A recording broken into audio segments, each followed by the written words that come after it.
नमस्कार, मैं हूं विनय मिश्रा। आप देख रहे हैं HW न्यूज।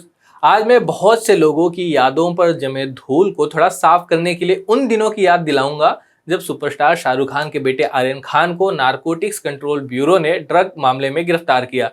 आर्यन खान करीब 1 महीने जेल में रहे और उस समय मीडिया में किस तरह की खबरें चल रही थी, शाहरुख खान और उनके परिवार पर किस तरह के आरोप लगाए जा रहे थे और इस पूरे मामले में किस तरह से राजनीतिक बयानबाजी की जा रही थी, इन घटनाओं को आप जरा याद करने की कोशिश कीजिए। निचली अदालत में कई बार आर्यन खान की जमानत अर्जी खारिज हुई। आखिरकार उन्हें बॉम्बे हाई कोर्ट ने जमानत दे दिया। जब तक आर्यन खान को जमानत नहीं मिली थी तब तक इस पूरे मामले पर न्यूज चैनलों में चर्चा जारी रही। खैर, अब आते हैं खबर पर।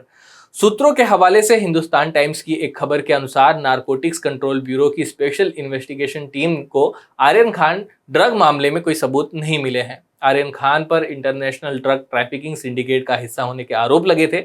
रिपोर्ट के मुताबिक क्रूज पर छापेमारी वाली एनसीबी की रिपोर्ट में कई अनियमितताएं यानी गड़बड़ियां हैं।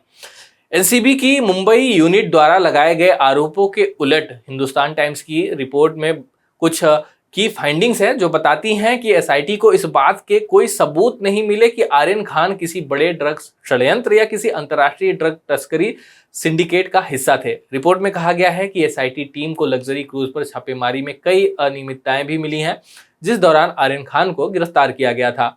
आर्यन खान के पास ड्रग नहीं था, इसलिए उनका फोन लेने और चैट चेक करने की कोई जरूरत ही नहीं थी। चैट से पता नहीं चलता कि आर्यन खान किसी अंतर्राष्ट्रीय ड्रग सिंडिकेट का हिस्सा थे।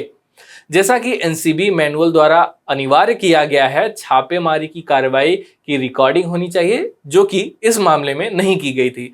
मामले में गिरफ्तार कई आरोपियों के पास से बरामद नशीले पदार्थों को सिंगल रिकवरी के तौर पर दिखाया गया, जिसको भी गलत माना जा रहा है। हालांकि रिपोर्ट यह भी बताती है कि एसआईटी की जांच अभी भी पूरी खत्म नहीं हुई है और टीम को जांच पूरी करके रिपोर्ट फाइल करने में अभी कुछ महीने का और वक्त लग सकता है। यानी कि अभी रिपोर्ट फाइनल आया नहीं है, लेकिन सूत्रों के हवाले से ये पूरा खबर है। अभी एक लीगल ओपिनियन भी लिया जाना बाकी है, जिसमें देखा जाएगा कि क्या आर्यन पर ड्रग लिए जाने का आरोप लगाया जा सकता है, जबकि उनके पास से कोई ड्रग बरामद हुआ ही नहीं था।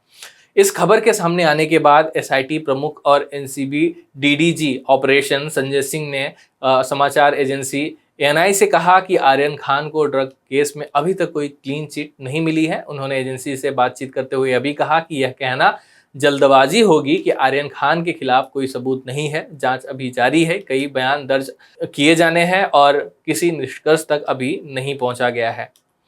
एनसीबी के जोनल डायरेक्टर समीर वानखेड़े ने पिछले साल 2 अक्टूबर की रात को मुंबई में ग्रीन गेट पर इंटरनेशनल क्रूज टर्मिनल पर एक क्रूज जहाज कॉर्डिलिया पर छापेमारी की थी और यहाँ पर छापेमारी करने के लिए अधिकारियों और कुछ गवाहों की एक टीम का उन्होंने नेतृत्व किया था। नारकोटिक्स कंट्रोल ब्यूरो यानी एनसीबी ने 13 ग्राम कोकीन, 5 ग्राम मेफेड्रोन, 21 ग्राम मेरुआना, एमडीएम की 22 गोलियां और क्रूज पोत से लगभग 1.33 लाख नकद जब्त करने का दावा किया था।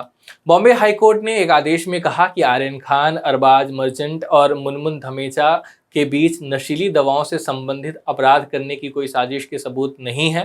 कोर्ट ने कहा कि उनके बीच व्हाट्सएप पर हुई बातचीत कुछ भी उसमें आपत्तिजनक नहीं पाया गया।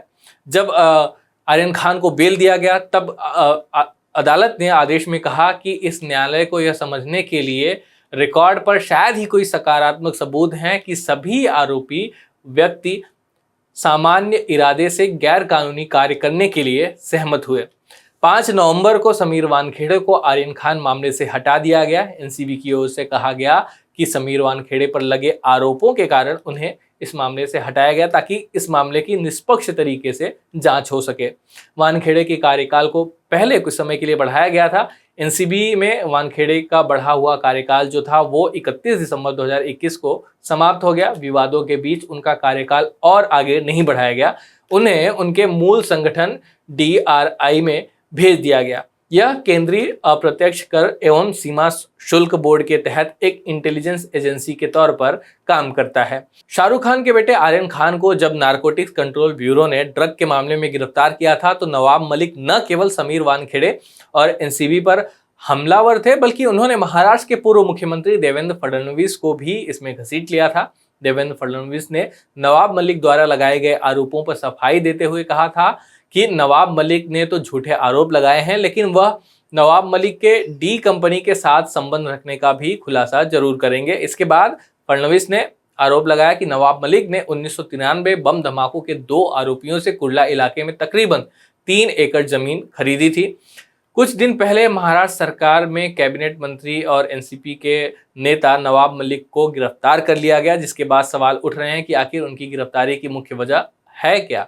दरअसल राज्य सरकार में मंत्री नवाब मलिक पर कथित मनी लॉन्ड्रिंग और आतंकवाद के वित्त पोषण में संलिप्तता के आरोप लगे हैं। उन पर आरोप है कि वो अंडरवर्ल्ड डॉन दाऊद इब्राहिम से संबंधित जमीन डील से जुड़े हुए हैं। ईडी अंडरवर्ल्ड से संबंधित मनी लॉन्ड्रिंग मामले की जांच कर रहा है, लेकिन अब लोग सवाल उठा रहे हैं कि क्या वानखेड़े और बीजेपी नेताओं के खिलाफ बोलने के लिए नवाब मलिक को गिरफ्तार किया गया है। खैर, ये था पूरा खबर।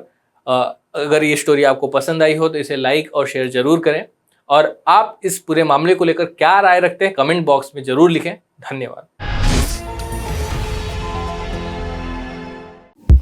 नफरतों का बाजार, सपनों का कारोबार जारी है। अच्छे दिन तो झांकी थे, अमृतकाल अब बाकी है। मन की बात आप तक पहुंचती है, लेकिन आपकी आवाज का क्या? जिन्हें लोकतंत्र का चौथा स्तंभ कहते थे, वे अब सत्ता की गोद में हैं, सत्ता के सामने नतमस्तक हैं। लेकिन अब भी कुछ आवाजें हैं, बेखौफ, बेबाक, जिन पर लोगों को भरोसा है। चेहरा बदला है, तेवर वही है। देखिए मुझे, सतीश शाह को, HW न्यूज़ पर।